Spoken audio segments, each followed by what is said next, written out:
ஒரு வழியாக நடிகர் விஜய் கட்சி ஆரம்பித்து மாநாடு நடத்தி அடுத்த அப்புறமா மக்களுக்காக பரந்தூர் போய் அப்படின்னு பரபரப்பாக இருக்கிற பட்சத்தில் இன்றைக்கி அவருக்கு என்ன பண்ணியிருக்காங்கன்னா ஒய் பிரிவு பாதுகாப்பு கொடுத்துருக்காங்க. ஆமாம், நடிகர் விஜய்க்கு மத்திய பாதுகாப்புத்துறை ஒய் பிரிவு பாதுகாப்பு கொடுத்துருக்காங்க. அதன் அடிப்படையில் 6 பாதுகாப்பு வீரர்கள் எப்போவுமே அவர் கூட சுழற்சி முறையில் ஆயுதம் ஏந்தி பாதுகாப்பு பணியில் இருப்பாங்க. அதில் 3 பேர் ஆயுதம் வச்சுருப்பாங்க, மற்றவங்க சாதாரணமாக இருப்பாங்க.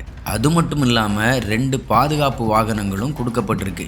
இவங்க ஷிஃப்ட் வைஸாக மாறி மாறி ஒர்க் பண்ணுவாங்க. விஜய் எங்கெல்லாம் போகிறாரோ அங்கெல்லாம் அவங்களும் போவாங்க. விஜய்க்கு எதுக்குப்பா ஒய் பிரிவு செட் பிரிவெல்லாம் அப்படின்னு இங்கே கிண்டல் பண்ணுறவங்களும் நிறைய பேர் இருந்த பட்சத்தில் இவங்களுக்கு மாதம் 12 லட்சம் ரூபாய் வரைக்கும் செலவாகும் அப்படின்னு மத்திய அரசு தகவல் கொடுத்துருக்கு. அது ஏன் விஜய்க்கு மட்டும் கொடுக்குறாங்க? தமிழ்நாட்டில் எவ்வளவோ அரசியல்வாதிகள் இருக்காங்களே அப்படின்னு நம்ம ஒரு நிமிஷம் யோசித்தோம் அப்படின்னா அப்படி இல்லை. ஏற்கனவே சல்மான் கான், ஷாருக் கான், கங்கனா ரனாவத் இப்படி போன்ற நடிகர்களுக்கும் இந்த ஒய் பிரிவு பாதுகாப்பு கொடுக்கப்பட்டிருக்கு. உளவுத்துறை ரெஃபர் பண்ண அப்புறம் தான் இந்த ஒய் பிரிவு விஜய்க்கு கொடுத்துருக்காங்க. அதுக்கு காரணம் என்னன்னு பார்த்தீங்க அப்படின்னா, அவர் மாநாடு நடத்தும் போதாக இருக்கட்டும், இல்லை பரந்தூர் போகும்போதாக இருக்கட்டும், ஏகப்பட்ட ரசிகர்கள் இல்லை அவர்களுடைய தொண்டர்களின் கூட்டம் அதிகமாக இருந்தது. அவர் போனாலே கூட்டம் கூடும் அப்படிங்கிறத காரணம் காட்டியே நிறைய இடங்களில் அவருடைய கூட்டத்துக்கு தமிழக அரசு அனுமதியும் மறுத்து வந்தது. அது மட்டும் இல்லாமல் நிறைய கட்டுப்பாடும் போட்டாங்க.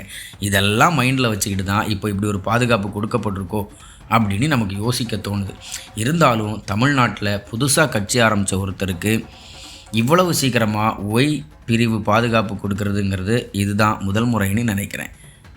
என்ன நடந்தாலும் அடுத்து அரசியல் களம் கண்டிப்பாக சூடு பிடிக்கும். நாம் தொடர்ந்து பேசுவோம்.